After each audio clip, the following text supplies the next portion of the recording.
Ok, o tempo da palestra é um tumor? Já vem a primeira dúvida. Imagem por ressonância magnética, IRM, pode responder usando FET Simulation. Então, o nosso foco aqui é tentar trazer, através de uma simulação, um ambiente mais experimental possível, vamos dizer assim, para o público, para um aluno, ou até mesmo para um professor que irá tentar trabalhar matemática. Então, nesse primeiro âmbito, nesse primeiro momento, né, nós vamos estar usando a plataforma FET, certo? E como nós podemos manipular ela? A intenção aqui, como eu falei agora há pouco, é que vocês, no caso, né, procurem a melhor versão de vocês. Então, eu verifiquei o nível de informação, vou atrás de mais informação. Não, eu vou adaptar a informação, eu vou adaptar a linguagem para que eu possa repassar ao meu aluno ou ao meu futuro aluno. Então, a intenção aqui é que vocês repassem essas informações, seja a nível de graduação, seja ensino médio, ou por que não também a ensino fundamental. Isso nós vamos discutir no decorrer do seminário. Ok, aqui tem um pequeno sumário rápido, né, que nós vamos estar trabalhando aqui. Não vou me alongar muito aqui nas apresentações no PowerPoint, sim, mas sim na manipulação do aplicativo, do FAT Simulation, né? Mas para isso a gente tem que fazer um aparato, uma noção rápida do que seria, certo, a ressonância magnética. Então nós vamos falar rapidamente sobre o que é a definição de ressonância, funcionamento básico da ressonância magnética, os princípios físicos envolvidos e trabalhar de forma direta no aplicativo, certo? Mostrando as simulações, como abre, todas as partes técnicas mesmo, para que você consiga levar essa ferramenta para qualquer tipo de PC, máquina, notebook, né? Mediante os sistemas operacionais envolvidos, é claro. Tem os roteiros, né? Eu vou ter um roteirozinho que eu vou estar mostrando, apresentando rapidamente, e os agradecimentos. Ok. É, Primeiramente, que nós temos que entender qual é a vantagem da ressonância magnética. Bem, a ressonância magnética, ela permite uma análise de imagem do corpo humano, vamos dizer assim, determinadas situações bem mais superiores, né, do que métodos mais tradicionais, como radiografia, raio-x, ultrassom. Por quê? Porque ela te permite uma visualização, né, mais detalhada de todos, né, os tecidos, né, composta por determinados núcleos, né, determinados átomos que você está aplicando a ressonância. Já vamos falar daqui a pouco essas definições. Então, essas imagens, elas são bem mais eficientes, no caso, né? Por exemplo, em relação ao raio-x, né? O raio-x, ele vai dar toda um ganho ósseo ali, direitinho, uma imagem óssea, mas determinados tecidos mais moles, vamos dizer assim, entre aspas, que existem vários tipos de tecidos, a definição, ela não é muito, né, contundente para dar um diagnóstico. Então, essa é um dos objetivos da ressonância magnética. Eu botei em destaque aqui o material do professor Eduardo Dias Rios, da Universidade Federal do Rio Grande do Sul.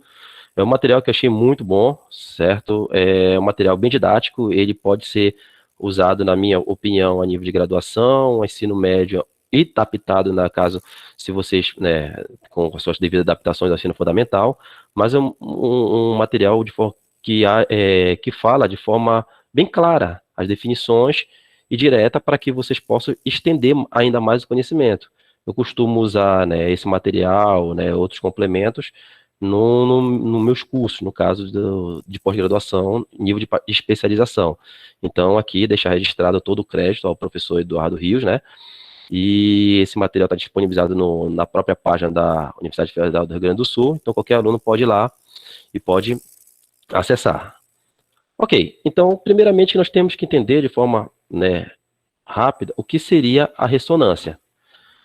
A ressonância nada mais é, vamos dizer assim, de uma perturbação, né, uma sobreposição da perturbação que já existe. Eu estou falando assim de uma forma mais geral, né, um pouquinho mais coloquial, mas como nós podemos entender, por exemplo, na prática. Você tem aqui né, vamos supor que sejam irmãos, né, brincando no balancinho, onde, né, essa irmãzinha vai e volta. Só que ela quer ganhar cada vez mais amplitude no seu balanço. O que o mãozinho faz? No momento que ela for fazer a trajetória da esquerda para a direita, no ponto exato do movimento dela, que ele já deve ter essa noçãozinha de tanto brincarem, ele dá um empurrãozinho nela. Ou seja, ele está aplicando, basicamente, uma informação, né, eu já vou definir essa informação, análoga para amplificar esse movimento. Ou seja, ele está interagindo com uma dada frequência, certo? Análoga à frequência que essa menina está se balançando, e cada vez mais ela vai ganhando movimento, vai ganhando movimento, vai ganhando movimento. Então, podemos dizer que, de forma mais didática, que esse sistema aqui, irmãozinho e irmãzinha, eles estão em ressonância com esse tipo de movimento. Aqui tem um exemplozinho, né? Um exemplo, na verdade, um pouco mais abrangente, né? Um fato que aconteceu na ponte de Tacoma, né, em Washington, que, né, em 1940, né, por volta de 1940, eles construíram a ponte, esse dinheiro em construir a ponte, e não se atentava muito a um estudo de ressonância. Então, o que acontecia é que as rajadas de vento interagiam com a ponte na mesma frequência de vibração da ponte, para deixar claro que qualquer material possui um nível de vibração. Seja em que temperatura ele esteja, existe um grau de vibração, um grau de oscilação ali. Então, se você aplicar uma frequência que seja aproximada daquela frequência natural de vibração, como eu falei agora há pouco, ele pode ganhar amplitude, ele vai ganhando movimento. E nesse caso aqui, a ponte foi ganhando movimento até o momento que ela rompeu, certo? Vocês podem pesquisar um Googlezinho, vocês vão ver, né, vários exemplos dessa ponte. Então, o que seria de fato a ressonância para o nosso estudo de ressonância magnética nuclear? Cada núcleo ele possui uma vibração, certo? Uma frequência de vibração. Então, o que nós vamos fazer com o núcleo? Vamos aplicar uma frequência muito análoga à frequência natural do núcleo. E ele vai, no caso, alterar seu movimento, certo? E é esse estudo que nós vamos fazer, essa análise e alteração. Ok, vou falar rapidamente, do ponto de vista mais geral, o funcionamento do aparelho de ressonância em si, e depois nós vamos falando em parte, não a especificação técnicas, né, porque varia de fabricante para fabricante, né, algumas partes técnicas, mas sim um fundamento físico geral e as suas aplicações, né, da física em si. Então, por exemplo, o aparelho de ressonância magnética. O paciente ele é submetido a esse magneto, tá, ok? Na região central do magneto, tá? Esse magneto, daqui a pouco eu vou falar em detalhes, umas partes básicas, né, técnicas. Quando ele é submetido ao magnético, existem conexões, no caso, supercondutoras. Esses cabos são cabos supercondutores, ele entra em estado supercondutor, certo? E ele entrando em estado supercondutor, haverá uma corrente muito intensa gerada por esses cabos supercondutores e, né, segundo, né, vários princípios físicos, que isso pode ser abordado durante a aula também, um ponto para que vocês possam estender em aula em si, as propriedades magnéticas, as leis de Maxwell em si, vocês podem deixar claro para o aluno que quando tu tem uma corrente variando no tempo, você também, né, permite o surgimento de um campo magnético também variando no tempo, certo? E nós vamos falar um pouquinho mais detalhe. E esse campo magnético atravessa o paciente, ok? Atravessa o paciente. E aqui nós temos os núcleos, né? Ou seja, vamos colocar dessa forma. Nós temos o átomo, perdão. Nós temos os átomos das moléculas compostas por esse paciente. O nosso estudo aqui será o átomo de hidrogênio. Eu já vou explicar mais à frente o porquê. Então, vocês podem perceber que os átomos, eles possuem um determinado giro, um spin. Já vou definir mais à frente também um pouquinho de forma mais didática. Então, esses spins eles estão desorientados, ou seja, esses átomos eles estão desorientados, ou seja, estão com uma orientação aleatória, ok, dentro do paciente, certo? À medida que nós aplicamos o campo magnético, esses átomos eles começam a obter um alinhamento, uma dada orientação. Já vamos explicar. Depois que nós retiramos o campo magnético, esses átomos eles voltam ao seu estado natural, ou seja, ao seu estado de estabilidade da natureza, voltar mais um pouquinho, que avançou um pouquinho. O que acontece? Essa volta, esses átomos, eles emitem energia, emitem fótons. Aqui, eles vão relaxar e vão dissipar a energia absorvida. Nessa dissipação, né, nessa emissão, os aparelhos fazem a leitura de cada átomo e permitem que nós possamos gerar as imagens. Por quê? Esse relaxamento ele é diferenciado para cada tipo de tecido. Alguns tecidos, o hidrogênio, os átomos de hidrogênio relaxam de forma mais tardia, e outros não, certo? E dando essas diferenças de cores. Nesse caso aqui, desse exemplo aqui, a região escura é a região menos densa, mais água, e a região clara é a região sólida. Claro que cada aparelho já consegue fazer a sua adaptação de cores, ele pode inverter essa informação aqui, então isso vai de aparelho para aparelho. Então, esse é um funcionamento, né, um pouquinho mais geral, certo? Do aparelho de ressonância magnética. Ou seja, ele trabalha com a ressonância dos átomos de hidrogênio.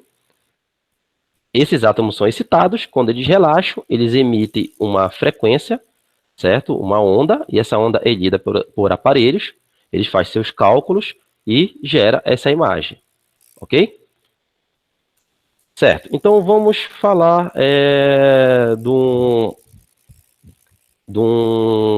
só colocar aqui rapidinho, um parêntese, só que de repente, se acaso aconteça alguma coisa, que começou uma chuva um pouquinho forte aqui, né, eu tô informar que o professor Marcos, que eu estou com o WhatsApp aqui aberto aqui, qualquer coisa, ele aciona caso venha oscilar, né, alguma coisa, vamos dizer assim, né.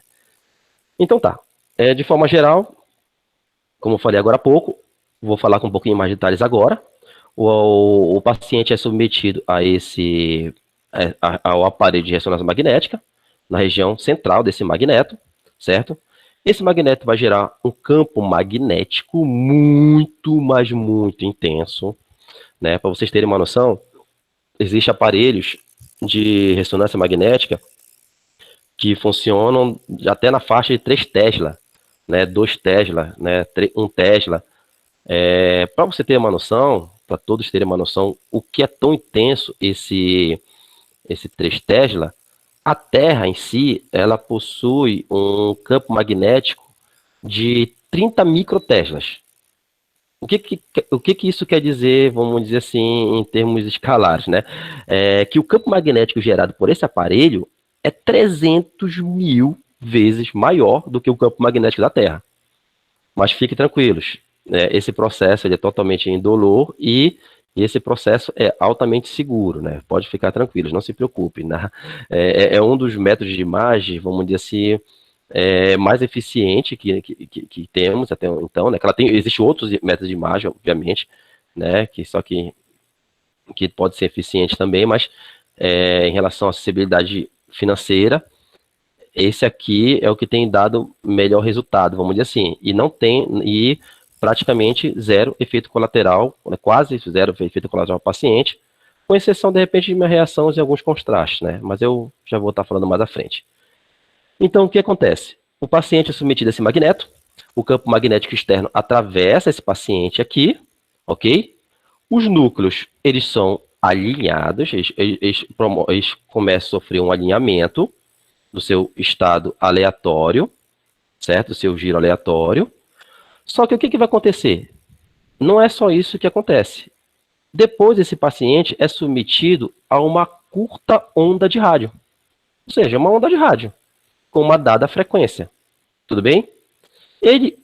O paciente é submetido a essa onda de radiofrequência, certo? E essa onda de radiofrequência vai favorecer uma alteração, né, no movimento dos núcleos que estão alinhados. E essa alteração vai fazer com que os núcleos se realinhem novamente, né, depois que nós deixarmos de emitir esse pulso, ele vai se realinhar com as condições que ele estava alinhado, não de forma aleatória, mas de forma depois que o paciente for submetido aqui ao aparelho. E ele emite esse sinal de radiofrequência, certo? Então, Por que estudar o átomo de hidrogênio? Primeiro, nós temos que entender um pouquinho a questão do átomo em si. O átomo ele é formado de várias partículas, né? Elétrons, prótons e nêutrons, né? Outras partículas mais elementares.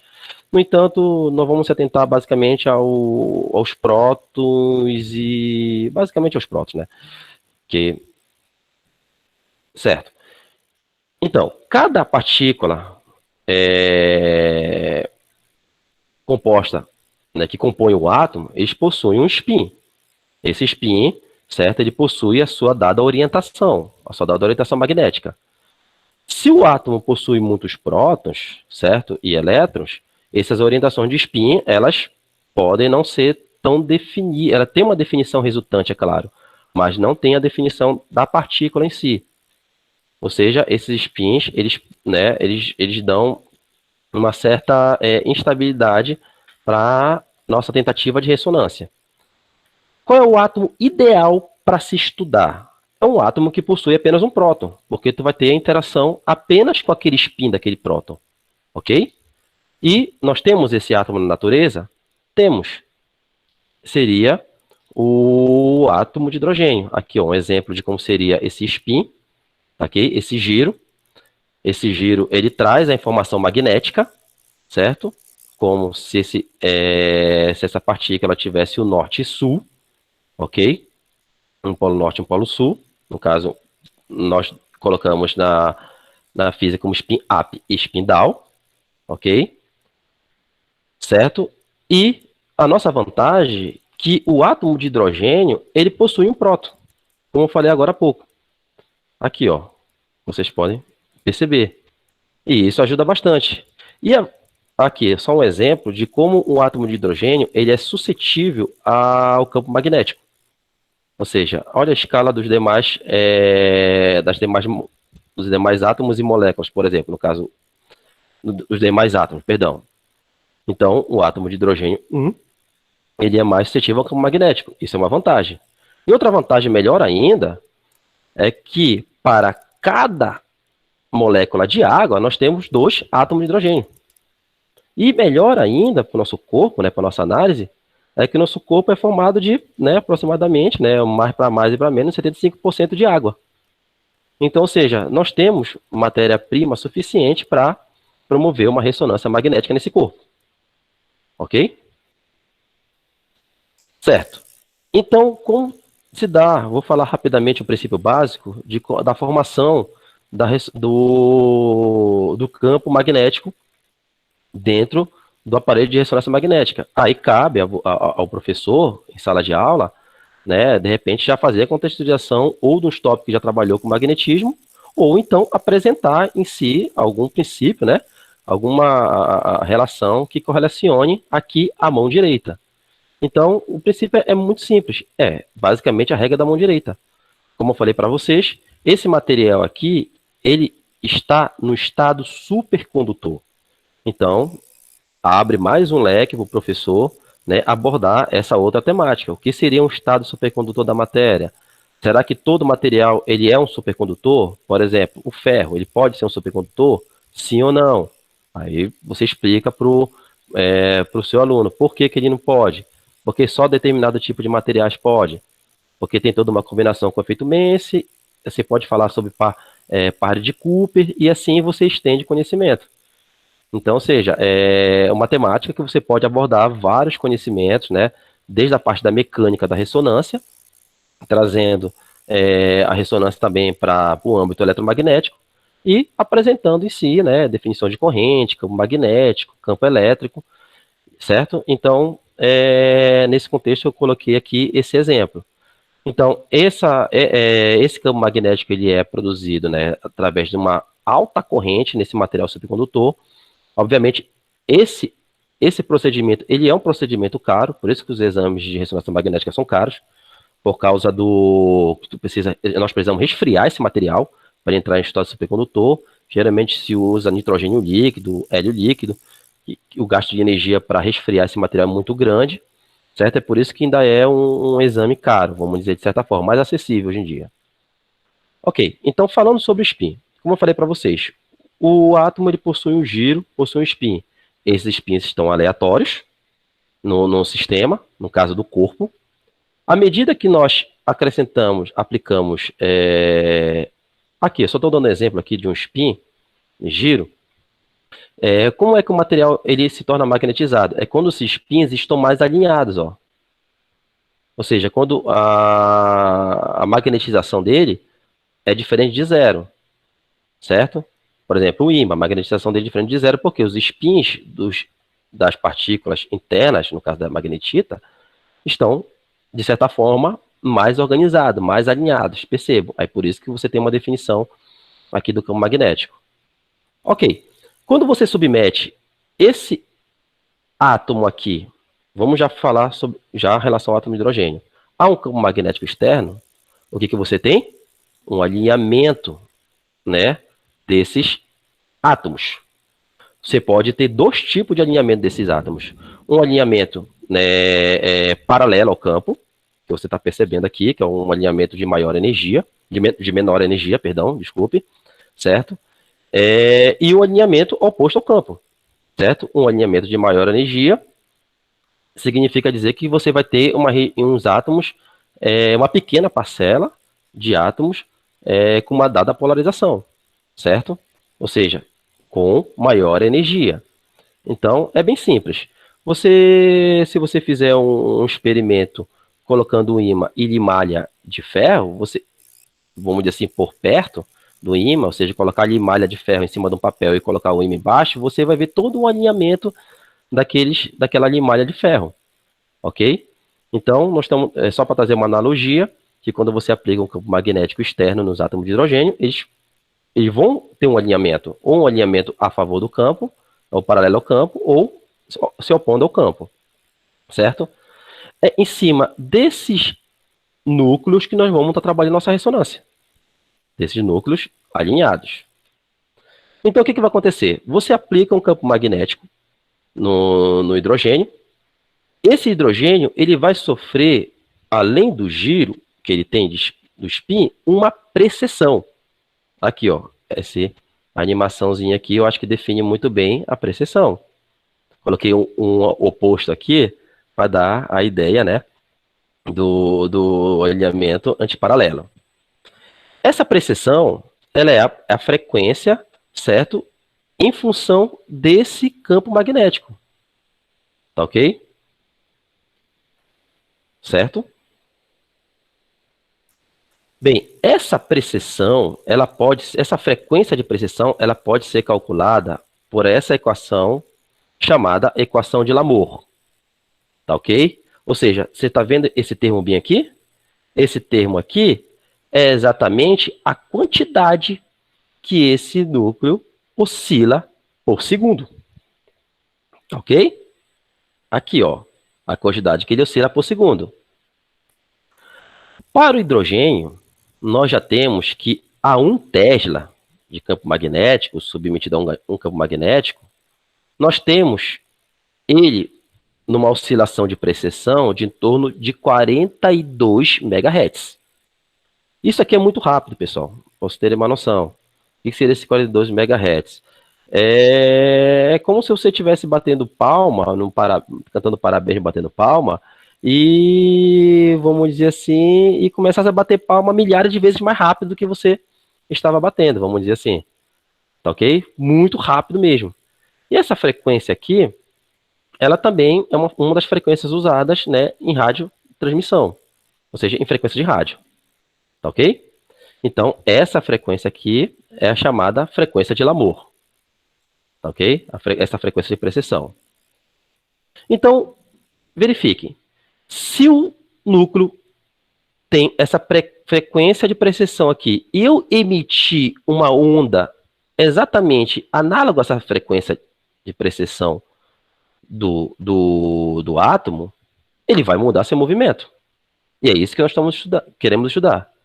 Ele vai mudar e depois ele vai relaxar para essa forma. Aqui. O átomo sofrendo a precessão, eu emito um pulso de radiofrequência e ele vai alterar seu movimento, certo? E pode obter dois tipos de efeitos podem ocorrer. Ou ele pode alterar mais ainda, né, o raio, esse raio desse ciclo de precessão, certo? Ele pode sofrer uma absorção inelástica, se for o caso, vamos dizer assim. Ou então ele pode absorver todo esse pulso, e essa precessão faz com que ele saia da orientação paralela ao campo e, né, e polarize para uma orientação antiparalela. Ou seja, só lembrando, fica numa orientação oposta ao campo. Só que o que acontece? O estado natural desse átomo, submetido ao campo, não é ficar de cabeça para baixo, falando de uma forma didática, é ficar de cabeça para cima fazendo aquela precessão. Então o que ele vai fazer? Ele vai voltar ao seu estado fundamental e vai emitir uma onda. Vai ter que liberar aquela energia absorvida. E essa onda, esse tempo de relaxação que o computador, né, os sensores vão detectar, vão fazer todos os trabalhos de leitura através de equação de Fourier, certo? E vão dar a imagem. Então, se o átomo de hidrogênio demorar para relaxar, pode-se deduzir que nós estamos trabalhando com um tecido mais denso. Se ele é mais rápido, um tecido menos denso. E assim sucessivamente. Certo? Aqui, ó, só para deixar como exemplo. Ok? Bem, como eu falei agora há pouco, o meu objetivo aqui é falar. Opa, peraí que eu voltei aqui para uma região aqui. Esse Google Chrome está. É voltar para o aplicativo em si. Então, você depois, acredito que a apresentação vai ficar. Eu posso disponibilizar a apresentação, mas ela vai estar, acho que, gravada. Vocês podem ver com mais detalhes, princípios físicos. Mas a minha intenção é o seguinte: você quer explicar ressonância magnética em sala de aula? Ok, vamos explicar. Vamos tentar trazer a linguagem mais acessível para aquele aluno que nós vamos trabalhar. Posso abordar vários conhecimentos, mas também eu quero usar o meu aplicativo para fazer com que esse aluno venha interagir, né, com essa informação. Ok? Assim como eu fiz com meus estudantes, né, na pós-graduação. Ok? Com esses exemplos. Então, eu vou tentar mostrar para todos aqui, desde a forma mais básica, para você vamos dizer assim, operar muito bem esse aplicativo, esse simulador. Ok? Então, a primeira coisa que você precisa ter é a extensão Java instalada no seu PC, no seu notebook. Lembrando que eu estou utilizando o sistema operacional do Windows, né? Eu ainda não fiz teste para o Linux, mas eu acho que deve funcionar. Então, isso vai de cada uma questão de configuração, né? Que a gente pode estar, de repente, estudando mais aí na frente, trocando essa ideia. O meu contato vai ficar aí. E a gente pode tentar ver como é que a gente pode, né, fazer a instalação de certos programinhas. Mas para o Windows, no caso que eu estou usando aqui, você precisa ter essa extensão Java. Então, só é botar a palavra Java aqui no Google, vai aparecer isso aqui, certo? Aí você clica para fazer o download, normal, faz um download, instala a extensão Java, ok. Por quê? Porque essa extensão é a extensão no qual o aplicativo, né, do FET é trabalhado. Ok, uma vez instalado esse programinha, você escreve FET, certo? No Google, dando todos os direitos aqui ao FET Colorado, certo? Os aplicativos estão totalmente disponibilizados lá para você usar, baixar, tá ok? Colocou FET, clicou no link, né, do Google. Né? Se você possível, você pode entrar logo aqui na física. Mas você percebe que ele trabalha várias áreas do conhecimento. É muito legal, tem muita coisa boa aqui. Então, clicou em física, para ter uma série de experimentos que você pode estar utilizando diretamente no seu navegador, na internet, ou baixando o simulador em si. Tá aqui, ó, IRM simplificada. Você clica aqui, ele vai te remeter a essa janela. Você clica em cima dessa setinha, pá, e você vai abaixar o programa. Tá ok? O simuladorzinho. JAR. Aqui, ó. Ponto JAR. Extensão do Java, que eu falei agora há pouco. Ok. Então, antes de falarmos do aplicativo em si, eu vou passar aqui, deixar registrado, alguns probleminhas técnicos que eu tive, que alguns estudantes tiveram, e aos poucos a gente vai resolvendo. Então, por exemplo, pode acontecer, deixa eu entrar na minha área de trabalho. Está aqui o programa baixado. Pode acontecer de mesmo você ter instalado o Java, ele não abrir. Acontece, certo? Cliquei, ó, não abriu. Eu vou mostrar para vocês, compartilhar para vocês alguns procedimentos. Isso pode acontecer de sistema operacional para sistema operacional. Então, com isso que a gente vai sempre aprendendo. Eu aprendi muito isso aqui quando eu queria passar esse programinha para meus estudantes. O Alcino está até presente aí, sabe, como testemunha. Eu tinha que fazer um procedimento diferente para cada máquina. Então, eu vou mostrar para vocês os procedimentos que eu procuro tentar fazer e aquele que me ajudou praticamente para todas as máquinas, no caso, informando usando o sistema operacional Windows, perdão. Olha, ontem eu descobri que ele baixa desse jeito. Se eu alterar o nome dele aqui, tirando o underline BR, para esse caso, ele vai lá e abre. Descobri isso ontem. Ok, mas tentativa e erro, né? Isso aí, né, foi um chute. Legal. Mas o que eu quero mostrar para vocês? Isso não é garantido que ele vai abrir um outro PC, ok? Então, o que eu pesquisei? Como abrir, né? Tá aqui o link, depois eu posso passar esse link, o link desse site aqui, mas eu já fiz um PDFzinho aqui. Como criar uma extensãozinha para abrir o Java. Ele ensina aqui, é muito simples. Cria aqui o bloco de notas, coloca uns comandozinho lá, e ele vai te ensinar a criar esse executável aqui, ó, com a extensão BAT. Olha, é claro, você tem que deixar no mesmo diretório, na mesma pasta, o programa. Tá aqui, ó, MRI, underline PT, BR. Tá aqui o programa aqui, ó. Nem tirei o underline BR. Se eu clicar aqui, ele não vai abrir. Mas eu criei esse executável aqui. Esse PDF aqui, ele ensina como fazer isso. E, né, o próprio site, tá aqui, ó, o link do site tá aqui. Bem, nunca tive nenhum problema em abrir com nenhum sistema operacional, né, quando eu criei esse arquivozinho aqui. O que ele faz? Ele puxa esse arquivo e abre. Tanto para o 10, para o 7, para o XP. Ele tem funcionado bastante. Tá ok? Então eu vou clicar nele. Olha o que vai acontecer. Opa, ele abre. Legal. Vou abrir meu simulador. Poxa, vocês podem reparar que pode acontecer de não aparecer os números direitinho aqui, ó.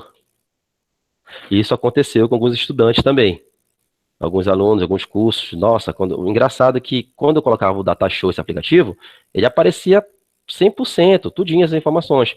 Mas quando eu tirava o Datashow, essa informação já não aparecia mais. Nos computadores de alguns estudantes, aparecia direitinho. E outros, não. Bem, fuçando, eu percebi que se eu tentasse aumentar, essas propagandas do Chrome, se eu tentasse aumentar aqui, ó, eu não consigo, certo? Então, o que eu procurei fazer? Propriedades, aqui, ó, vou com o botão direito nessa região aqui, ó, na minha barra de tarefas, clico em propriedades e vou ocultar automaticamente minha barra de tarefas. Opa, ocultei, pronto, apareceu, ó. Certo? Apareceu. Então, assim, isso foi diante da experiência, né? Seja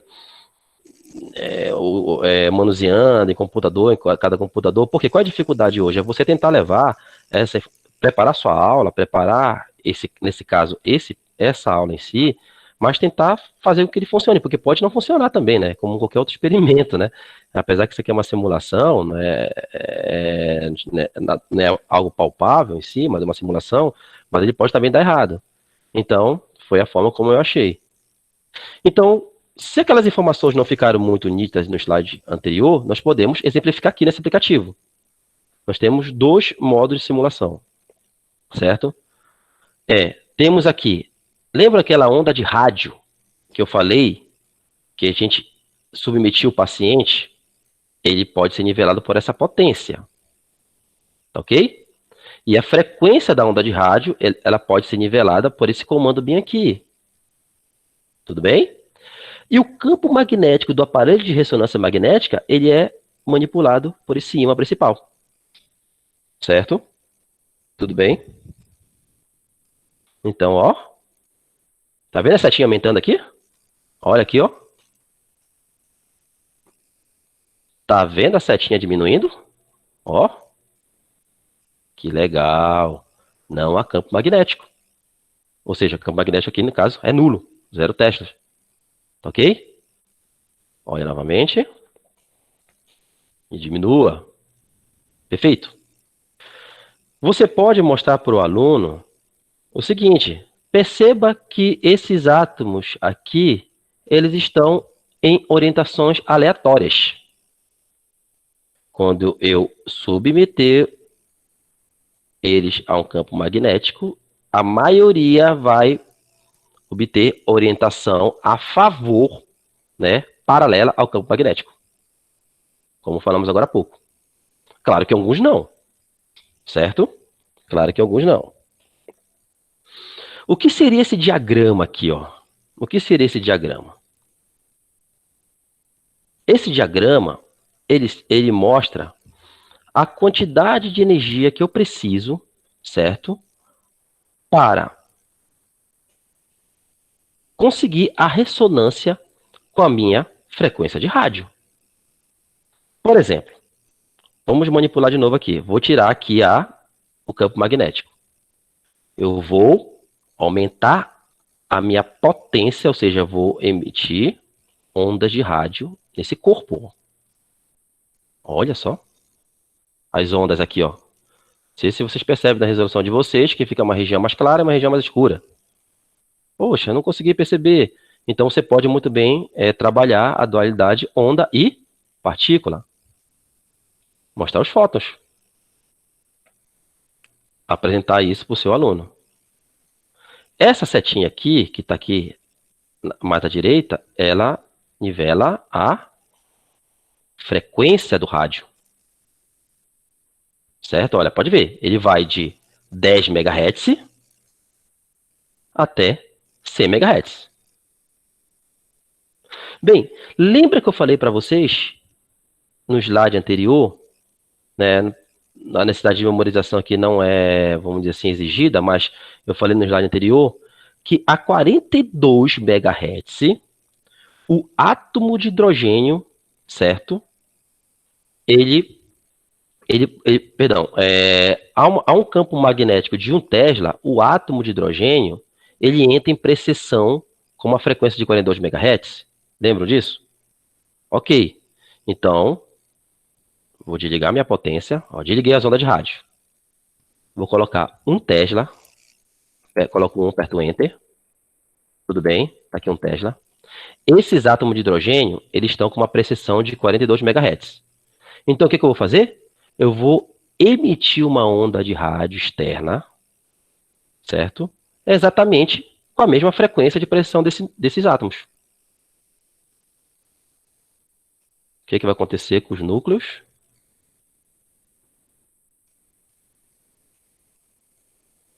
Aconteceu? Nada, porque às vezes acontece. Agora sim, dei pausa e voltei. Então, tá vendo o que está acontecendo aqui? Alguns núcleos, eu vou colocar só onda para você ver. Ó, o que acontece? Pode perceber, ó, olha aqui, ó. Eles ficaram antiparalelos. E em alguns momentos eles relaxam, ele relaxa e volta, relaxa e volta, relaxa e volta. Por quê? Aqui as ondas de rádio são por pulsos. E no momento que ele relaxa, certo? Ou seja, ele vai relaxar apontando para cima e volta e polariza novamente. Quando ele faz o relaxamento, ele emite a onda. Pode perceber que esse diagrama aqui diz o seguinte, que você conseguiu atingir a frequência de onda exata da energia necessária para que o núcleo entre em ressonância. Ressonância magnética nuclear. Tá aqui, ó. Então você já abordou o que nesse primeiro simulador? Onda de rádio, frequência, ressonância, dualidade de onda em partícula, já falou sobre campo magnético, a geração de corrente elétrica por campo magnético, pode falar sobre supercondutor e assim vai. Aqui você tem os outros, né, tipos de materiais que você pode estar usando, certo? Pode perceber que para o nitrogênio, tá ok? Tu vai precisar de um campo muito grande para tentar abrir um pouquinho, né, a faixa de ressonância. Ou seja, para outros núcleos, ó, não é viável, apesar que eu estou trabalhando uma frequência menor de rádio, mas eu estou aplicando uma, um campo magnético muito grande. Então, eu estou gerando um gasto de energia muito grande. Certo? Ok. Então, essa é a primeira parte do simulador. O meu simulador, ele tem uma outra região, que é essa IRM simplificado, que ela tem um pouquinho, né, a mais de comandos. Esses comandos continuam o mesmo do anterior, que eu falei agora há pouco, certo? Eles manipulam exatamente as ondas de rádio externa. Então, o que você pode falar para o seu aluno? Que o aparelho de ressonância magnética, ele possui um ímã principal, que eu falei agora há pouco. Mas ele possui também, né, pequenos ímãs que eles direcionam o campo magnético para determinadas regiões do organismo. Ou seja, para ser mais preciso, naquela região eu obter a chamada frequência de Lamour. Então, a frequência de ressonância de Lamour, que é exatamente essa aqui, ó, 40, vamos colocar para 1 novamente, só para vocês tentarem mantermos a ideia com hidrogênio, que no nosso caso é 42. Essa aqui é a frequência de ressonância de Lamour. Então tá aqui o paciente, né? O bonequinho. Então eu posso tirar o campo, certo? Tirar os núcleos e tá aqui o paciente, certo? E posso tirar a cabeça. Aí você pode falar de campo magnético. Ah, eu quero falar de campo magnético. Não quero falar de paciente nem nada. Dá uma aula de campo magnético. Então tá aqui, ó. Eu vou colocar 0 Tesla, certo? O campo principal 0 Tesla. Acho que na resolução de vocês não vai aparecer, mas existe setinhas para cima e para baixo aqui, certo? Porque o campo magnético nessa região está se anulando. À medida que eu for aumentando o campo, ó, tá ok? Você pode colocar a cabeça do paciente. Você pode falar sobre a orientação dos núcleos, ó. Eles aqui, ó, aleatórios. Verifica que eles vão se alinhar, ó. A maioria se alinha com o campo magnético. Alguns, na verdade, todos se alinham com o campo magnético, ou de forma paralela ou antiparalela. Então, vamos fazer o mesmo procedimento anteriormente. Vamos colocar a cabeça do paciente. Vamos trabalhar a potência máxima da frequência de rádio. Melhorando. Vou tirar a frequência de rádio e vou colocar um campo magnético de 1 Tesla. Campo magnético de 1 Tesla. Ok? Tá aqui, ó. Esse é o campo magnético do minha principal. Aquele magneto que eu mostrei para vocês nos slides anteriores. E agora, qual é a frequência de ressonância desse núcleo? No caso, esse aplicativo ele trabalha com o átomo de hidrogênio, tá, pessoal? Tá ok? É 42, o quê? Megahertz. Ó, 42 megahertz. Certo? Então, essa frequência aqui de precisão desse núcleo é 42 megahertz. O que eu vou fazer? Eu vou aplicar uma onda de rádio com a mesma frequência de precisão desse núcleo. O que ele vai fazer? Vai alterar o seu movimento. Quando ele relaxar, ele vai emitir a onda. Então, eu vou aumentar a onda de rádio. O que acontece? Ok. Quando ele relaxa, ele emite, né, a energia que ele obteve para ser excitado. E temos aqui um detector. Ok? Esse detector, certo, vai medir, vai fazer a leitura, né? Você pode falar que ele trabalha com, né, transformadas de Fourier, dependendo do grau de instrução do teu estudante, e assim sucessivamente. Vou colocar em termos de fótons. Aqui nós temos 2 ímãs para variar. Nós temos um ímã na horizontal e temos um ímã na vertical, posicionado na vertical, certo? Esses ímãs, eles promovem determinado, vamos dizer assim, equilíbrio nessa região obtida por detector. Por exemplo, aí você pede para o aluno variar em sala de aula. O que acontece se ele variar um ímã na horizontal? Aí peça para ele descrever. Assim que está no roteiro que eu fazia, no roteiro com meus estudantes. Aí pode perceber, colocou a 0,04, a metade. A quantidade de fótons diminuiu um pouco, né? Quase imperceptível. Vou variar ele aqui ao máximo. E percebe que a concentração de fótons, né? A quantidade de fótons diminuiu. Não é a energia do fóton que diminuiu, é a quantidade. A energia, ela é relacionada em, em função da frequência, ok? Então, ok. E já teve a primeira descrição. O ímã na horizontal vai fazer com que eu tenha uma menor quantidade de fótons no meu detector. Pode ver, o detector, ele quase, né, não lê muita coisa. Se eu diminuir aqui, ó, a leitura é grande, mas pode ser excessiva também. Então, esse ímã horizontal, ele vai regular essa intensidade que o detector pode ler. E o ímã na vertical?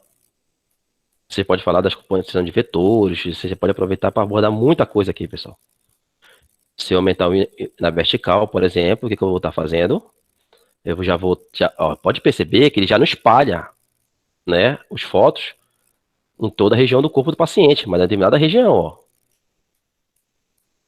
E se aumentar mais ainda, ó, o dobro, o 0,08, aí deixa uma região mais específica, certo? Então, ou seja, você pode trabalhar essa simulação com o seu aluno como se ele fosse um técnico e se ia manipular o aparelho de ressonância magnética, certo? Sabendo que função vai ter para cada um.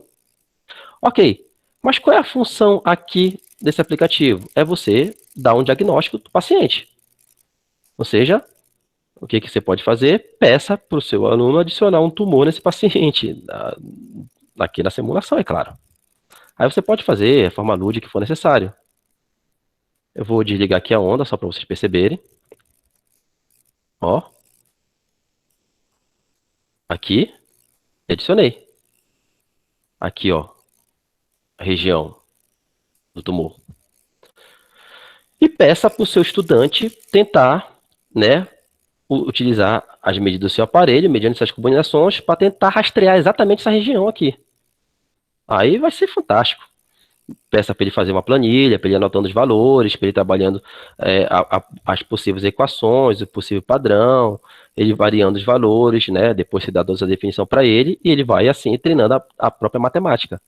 Então eu vou deixar zero os ímãs horizontal e vertical, vou aumentar a potência do rádio, vou ver os fótons, pode ver, olha, os fótons emitidos através devido ao relaxamento dos núcleos de ressonância estão aleatórios no corpo, mas eu quero fazer a leitura dessa região. Então, você pode perceber que se eu, de repente, aumentar esse campo aqui, ó, o aluno já tem a noção que ele pode direcionar o campo em uma determinada parte. Ok, como é que eu faço, então, esse direcionamento em determinada parte ficar para cima ou para baixo? Aí você orienta ele a variar ou o campo de aplicação ou a frequência, né, emitida pelo rádio. O que, que pode acontecer? Sempre que você pedir para ele variar e descrever o que acontece, peça também para ele tentar justificar o máximo possível, com suas próprias palavras, com a sua própria informação, com seus próprios princípios físicos, tá ok? Isso ajuda bastante. Aí depois, assim, a gente vai complementando a informação. Então, por exemplo, se eu for diminuindo a frequência, bora ver o que acontece. Estou diminuindo a frequência. De 42, já está para 35, ó, pode perceber que está chegando mais na região do tumor. Então, ó, eu vou chegar a 33. Olha só, a leitura já foi mais próxima da região do tumor. Ele conseguiu chegar, ok? Ah, o que acontece? Eu vou colocar 42 de volta, como estava antes. Aí tá aqui, ó. O que acontece se aumentar? Aí a gente tem o movimento oposto dessa leitura. Em vez de ser para cima, para baixo. Ó. E assim vai. Aí você pode fazer com ele o seguinte: ok, vamos manter a frequência de Lamour, né? 42 MHz, analisar essa frequência, e vamos variar o campo para ver o que acontece. Aí tu pede para ele variar o campo. Vamos aumentar o campo. Isso do ímã principal.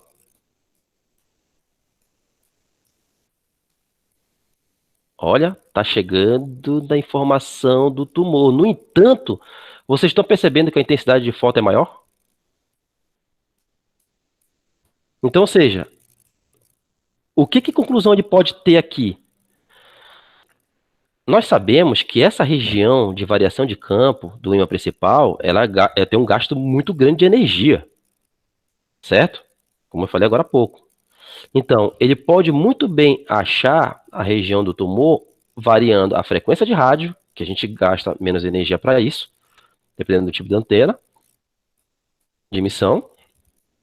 E depois que você tiver uma localização mais, vamos dizer assim, parcial, você pode informar o aluno que pode ser variado o campo magnético do ímã para ter uma concentração dessa informação, ou seja, uma outra análise mais cara, certo? Ou seja, assim você vai instruindo, né, de forma lúdica, de forma mais geral, fazendo com que ele vivencie qual é o melhor procedimento, qual é o procedimento mais eficaz. Qual é o procedimento mais eficaz? É aquele que nos dá uma melhor informação e, se possível, mais barato, certo? Ou seja, que você tenha menos gasto de energia. Então aí você pode trabalhar com o aluno, né, a proporção que você quiser. Por exemplo, eu vou desligar a onda de, né, a emissão de rádio, pode perceber, ó, zerei a potência. Eu vou dobrar isso aqui. Eu vou colocar, vamos ver que o meu aparelho vai trabalhar a 2 Teslas. Então, obviamente, a minha frequência, né, de ressonância aqui, ó, se eu aplicar a 2 Teslas numa frequência de rádio que não seja, né, a de Lamour, pode perceber, ó, pode olhar aqui, ó. Não acontece nada, porque o sistema não entrou em ressonância. A frequência de ressonância aqui para 2 Tesla, já que você dobrou aqui, você vai ter que dobrar aqui. Vai ser o quê? 84. Pronto. Opa, perdão, aí eu vou tirar aqui. Ah, tá, já deu. Certo? Olha, pode perceber que se tornou mais intenso, ó. Aí tu pode pedir para que ele varie novamente. Agora, como ele já sabe que o campo magnético, variando o campo magnético me traz mais eficiência, já pode variar diretamente o campo magnético, ó. Bem, e assim, ó, pode ver que o campo. Olha a intensidade para um campo de 2 Teslas, em torno de 2 Teslas. Já consigo fazer a leitura do tumor. E assim sucessivamente. E assim vai. Esse aplicativo aqui ele é muito útil para você abordar vários pontos da física, desde a mecânica, tá falando sobre ressonância, a parte da supercondutividade, um pouco também da física moderna, do efeito da dualidade onda e partícula, e assim, pessoal, vai dar para trabalhar de forma bem vasta mesmo. Bem vasta mesmo. O que eu normalmente uso com meus estudantes na pós-graduação, alguns estudantes estão aqui, é esse roteiro. Ele pede para ele fazer alguns cálculos, né? Ele pede para nós calcularmos, por exemplo, como é que o campo entra e sai do aparelho de ressonância magnética, né? Isso eu posso deixar disponibilizado, com certeza. Lembrando que esse roteiro não foi eu que criei, ele não é 100%, claro, eu fiz algumas alterações, é claro, mas esse roteiro aqui, por exemplo, ele é obtido quando você entra no site, tem vários roteiros aqui, ó, tá vendo o site que você baixa? Você consegue baixar também roteiros experimentais aqui, ó.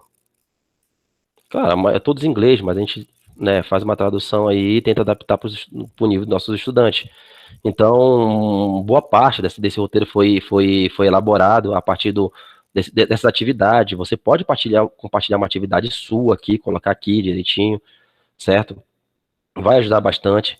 Então, eu peço para os estudantes fazerem, ir analisando e indo dando print no programa, né, de como utilizar, certo? O aplicativo em si, o roteiro. Então ele vai falando para você ajustar, né? Ajuste a frequência que acontece. Aí eu peço para ele, ok, aconteceu isso, descreva isso, dá um print, justifica, se possível, o máximo possível.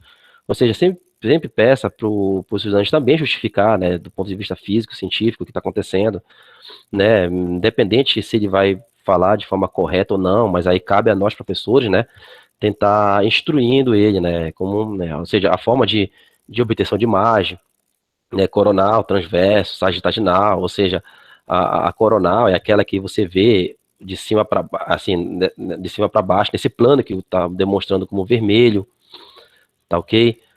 Transverso, conforme esse plano azul, sagitadinal, você pode, aí o estudante pode tentar identificar né? Que tipo de imagem é cada uma. Você pode aumentar esses exemplos também aqui, tá ok? Pedindo para que ele tente identificar aonde é. E assim você vai elaborando o seu próprio roteiro. Esse roteiro aqui foi um roteiro que eu adaptei pro meus, no caso, para os meus alunos de pós-graduação, né? No curso, no mini curso de biofísica, no curso de biofísica da pós-graduação. No caso, nesse mini curso de ressonância magnética nuclear. Então, a minha intenção aqui é como você tentar mostrar, né, o que eu aprendi em relação a essa ferramenta, essa simulação, tá ok? Mexendo, manipulando. De fato, eu não encontrei um manual ainda bem detalhado disso aqui. Isso tudo que eu falei para vocês foi o que eu fui mexendo mesmo, que eu fui olhando, que eu fui estudando, analisando, adaptando para algumas informações que a gente precisa colocar. E você pode fazer isso, né, para os aplicativos, né, para todas essas simulações que tem aqui no FET, certo? Então, para finalizar, né, vamos dizer assim, eu queria deixar aqui, né, primeiramente agradecimento pelo convite do professor Marcos, né, e a excelente iniciativa que nesse momento que nós estamos vivendo, é muito importante nós nos conectarmos à informação de qualquer forma, certo? Da melhor forma possível. E esse aqui são alguns amparos, né, alguns grupos que têm nos ajudado aí nas pesquisas,